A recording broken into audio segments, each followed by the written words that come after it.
SIR আতঙ্কে মৃত্যুর অভিযোগ রানাঘাটের চকৃষ্ণপুরে মৃত ব্যক্তির নাম শ্যামল সাহা। এসআইআর আতঙ্কে ভুগছিলেন তিনি। দাবি পরিবারের লোকজন ও প্রতিবেশীদের ভোটার তালিকায় নিজের নাম না থাকায় উদ্বেগে ছিলেন তিনি, দাবি পরিবারের।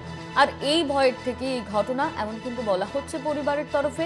রানাঘাটের চকৃষ্ণপুর মৃত ব্যক্তি শ্যামল সাহা, এসআইআর আতঙ্কেই ভুগছিলেন তিনি। পরিবারের লোকেদের তরফে কিন্তু এমনটাই দাবি করা হচ্ছে। এই নিয়ে আমরা কথা বলবো। আমাদের সঙ্গে ফোন লাইনে রয়েছেন আমাদের প্রতিনিধি রূপম রায়। রূপম, আবারও এসআইআর আতঙ্কে মৃত্যু।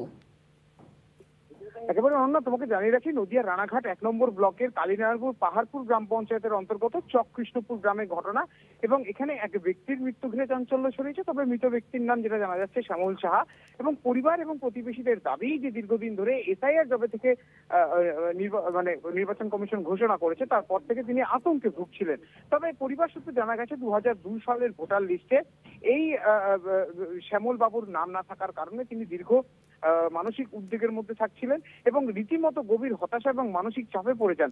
পরিবার প্রতিবেশী থেকে শুরু করে জনপ্রতিনিধিদের দুয়ারে দুয়ারে তিনি বারংবার গেছেন এবং আগামী দিনে এই দেশে থাকতে পারবো না বলেই তিনি মনে করতেন এবং তিনি জানাতেন যে হয়তো তাকে সুইসাইড করতে হবে। এরকমই কথা কিন্তু বারবার জানাচ্ছিলেন। মানসিক অবসাদে এমনটাই জানাচ্ছে পরিবার। যেহেতু ২০০২ সালে ভোটার তালিকায় নাম নেই, তাই সেই কারণেই সে এই শ্যামল বাবু কিন্তু রীতিমতো আতঙ্কে ছিলেন। এবং জানা যাচ্ছে যেটা পরিবার সাথে, যে বাংলাদেশের সংখ্যালঘু হওয়ার কারণে প্রায় ৩০ বছর আগে তারা ভারতবর্ষে চলে এসেছিলেন এবং কিন্তু সম্প্রতি এসআইআর কার্যকর হওয়ার পর পুরনো আতঙ্ক আবারও ফিরে এসছে। ওনার ২০০৭ সালের ভোটার লিস্টে নাম উঠেছিল, কিন্তু ৭৩ বছর বয়স হয়ে গেছে এখনো পর্যন্ত, যেটা তার ডকুমেন্টস বলছে। তারপরেও এই ঘটনা, তার কারণ হচ্ছে তিনি একাধিকবার নাম নথিভুক্ত করার চেষ্টা করেছেন, কিন্তু সেভাবে নাম নথিভুক্ত করাতে পারেননি। ২০০৭ তার নাম উঠেছিল, কিন্তু তারপরেই তিনি মানসিক অবসাদে ভুগছেন যে ২০০২ তার নাম নেই, তাহলে কি চলে যেতে হবে বাংলাদেশ। এরপরেই কিন্তু মানসিক অবসাদে ভোগার কারণে গতকাল রাতেও সমস্ত কিছু ঠিকঠাক ছিল। আজ সকালে তার মৃতদেহ ঘর থেকে উদ্ধার হয়। তার নিথর দেহ। পরিবারের দাবি মানসিক অবসাদে থাকার কারণেই হয়তো তার এই মৃত্যুর ঘটনা ঘটেছে।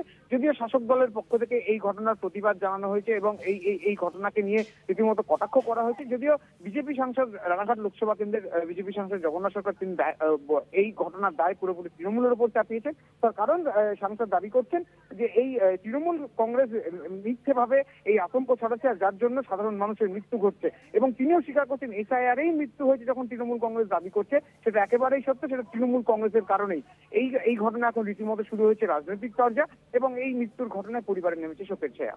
অনন্যা, ধন্যবাদ তোমায় রূপম। আমাদের সঙ্গে ফোন লাইনে ছিলেন আমাদের প্রতিনিধি রূপম রায়।